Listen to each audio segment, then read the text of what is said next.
Je me suis déjà retrouvé à faire exactement l'inverse de ce que je savais être bon pour moi. Je savais qu'il fallait que j'arrête certaines habitudes, certaines relations, certains comportements, mais je continuais. Et à chaque fois, je me disais la même chose. Mais qu'est-ce qui ne va pas chez moi? Parce que c'est ça le plus frustrant avec l'auto-sabotage. Ce n'est pas juste que tu fais une erreur, c'est que tu te regardes faire cette erreur presque en direct sans réussir à t'arrêter. C'est ce moment étrange où une partie de toi veut avancer, mais une autre partie appuie sur le frein. Pendant longtemps, j'ai cru que c'était un problème de discipline. Je me disais que je manquais de volonté, que j'étais paresseux, que je n'étais pas assez sérieux. Mais plus j'ai commencé à m'intéresser à la psychologie humaine, plus j'ai compris quelque chose d'important. L'auto-sabotage n'est pas toujours un manque de volonté. Souvent, c'est une stratégie de protection. Une mauvaise stratégie, oui. Une stratégie qui te coûte cher, oui. Mais une stratégie quand même. Ton cerveau ne cherche pas toujours ton bonheur. Il cherche d'abord ta sécurité. Et parfois, il préfère te garder dans une situation familière, même douloureuse, plutôt que de te laisser entrer dans quelque chose de nouveau, d'incertain ou de vulnérable. Parce que changer, réussir, t'exposer à l'amour, demander plus ou poser des limites,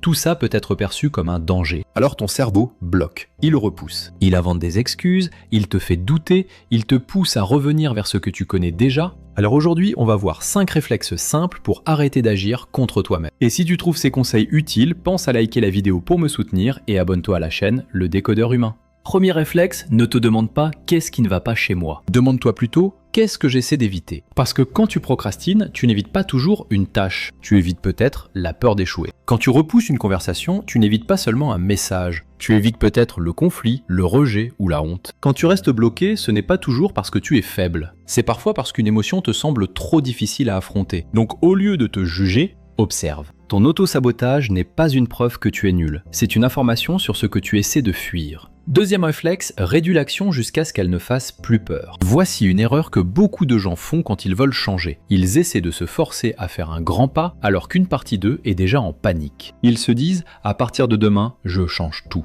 Je vais reprendre ma vie en main. Je vais devenir discipliné. Je vais arrêter de procrastiner définitivement. » Mais ton cerveau déteste les grands changements. Il les voit comme une menace. Alors réduis. Par exemple, écrire un livre peut sembler énorme, mais écrire 3 phrases est beaucoup moins menaçant. Reprendre le sport peut sembler difficile, mais mettre ses chaussures et marcher 5 minutes est plus accessible. Régler ma vie administrative peut sembler écrasant, mais ouvrir un seul document est possible. Une petite action peut sembler insignifiante, mais psychologiquement, elle casse le blocage. Et parfois, c'est tout ce qu'il faut pour reprendre de l'élan. Troisième réflexe, cherche le bénéfice caché de ton blocage. C'est inconfortable, mais important. Si tu répètes un comportement, c'est souvent qu'il t'apporte quelque chose à court terme. Procrastiner te soulage de la pression. Éviter une discussion te protège de l'anxiété. Ne pas te lancer t'évite le jugement. Rester dans le connu t'évite l'inconnu. Le problème, c'est que ce soulagement immédiat te coûte cher sur le long terme. Donc pose-toi cette question.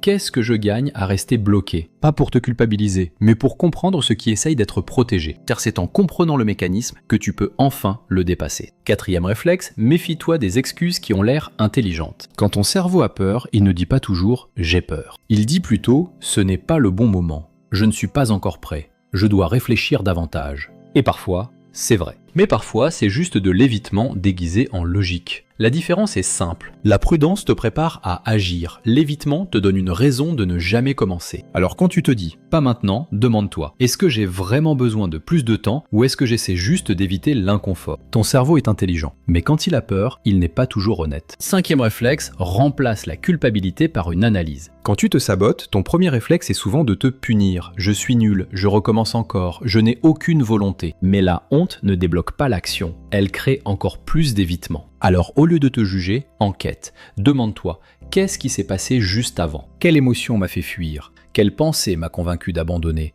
Quelle action plus petite aurait été possible? Tu n'es pas là pour te condamner, tu es là pour comprendre le schéma. Parce qu'un comportement compris devient beaucoup plus facile à transformer. Donc retiens ça, l'auto-sabotage n'est pas toujours ton ennemi. Parfois, c'est une partie de toi qui essaie maladroitement de te protéger. Mais cette partie n'a pas besoin de conduire toute ta vie. Tu peux écouter ta peur sans lui obéir. Tu peux comprendre ton blocage sans t'y enfermer. Tu peux avancer même si tu n'es pas totalement prêt. Le but, ce n'est pas de ne plus jamais avoir peur. Le but, c'est d'arrêter de laisser la peur décider à ta place. Et maintenant, j'aimerais te poser une vraie question. Parmi les 5 réflexes qu'on vient de voir, lequel te parle le plus en ce moment? Est-ce que tu as tendance à éviter une émotion? à attendre d'être prêt, à te juger trop vite, ou à rester bloqué dans quelque chose qui te rassure, même si ça te limite. Écris-le en commentaire, même en une seule phrase, pas pour te juger, mais parce que parfois, mettre des mots sur son blocage, c'est déjà commencer à reprendre du pouvoir dessus. Et je lirai ta réponse parce que c'est souvent dans les commentaires qu'on réalise qu'on n'est pas seul à vivre ce genre de choses. Merci d'avoir regardé cette vidéo, j'espère qu'elle vous a été utile. À bientôt sur le Décodeur Humain.